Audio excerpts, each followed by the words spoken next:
بسم اللہ الرحمن الرحیم۔ شروع کرتا ہوں اللہ کے برکت نام سے جو نہایت مہربان اور رحم کرنے والا ہے۔ جوڈیشل کمیشن آف پاکستان نے لاہور ہائی کورٹ کے 9 ایڈیشنل ججز کی تعیناتی کی منظوری دے دی ہے۔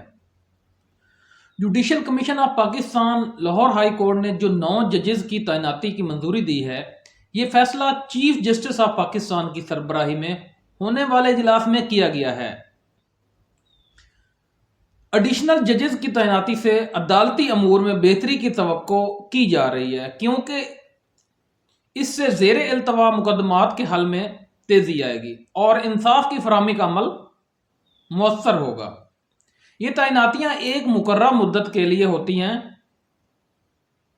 جس کے بعد ان ججز کی مستقل تقرری کا فیصلہ کیا جاتا ہے۔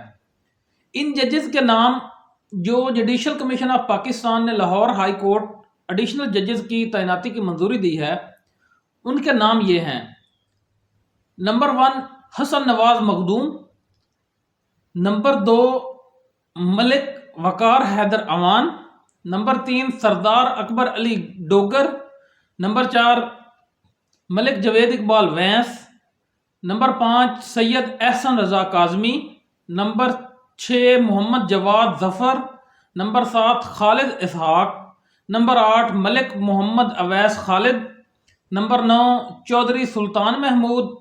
یہ تعیناتیاں chief justice of Pakistan justice Yahya Afridi کی زیر صدارت جوڈیشل کمیشن کے اجلاس میں منظور کی گئیں۔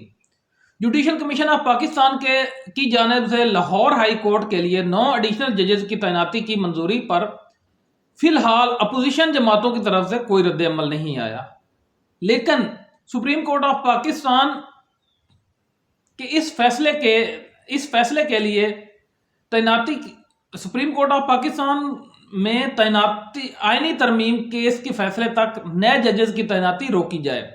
4 چیف جسٹس کو خط۔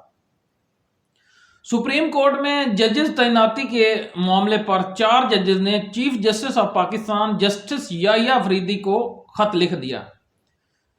Number 1 justice Mansoor Ali Khan, number 2 justice Muneeb Akhtar, justice Ayesha Malik اور جسٹس اطہر من اللہ نے خط تحریر کیا۔ یہ چاروں ججز ایسے ججز ہیں جو موسٹ سینئر جج ہیں۔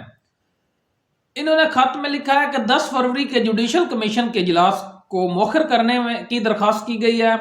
خط میں کہا گیا ہے کہ 26ویں آئینی ترمیم کی تحت قائم جوڈیشل کمیشن کا اجلاس 10 فروری کو شیڈول ہے۔ لاہور ہائی کورٹ میں ایک جج جو 15ویں نمبر پر آتا تھا، اسلام آباد تبادلے کے بعد سپریم کورٹ کے لیے اہل کیسے ہو گیا ہے؟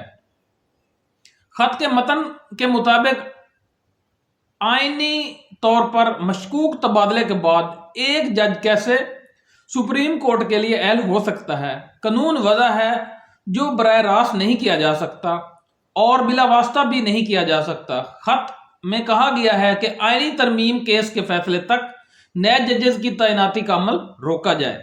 کم از کم آئینی بینچ کی جانب سے فل کورٹ کی درخواستوں پر فیصلے کا انتظار کیا جائے اور اسلام آباد ہائی کورٹ کو اس فیصلے پر عمل کرنا چاہیے۔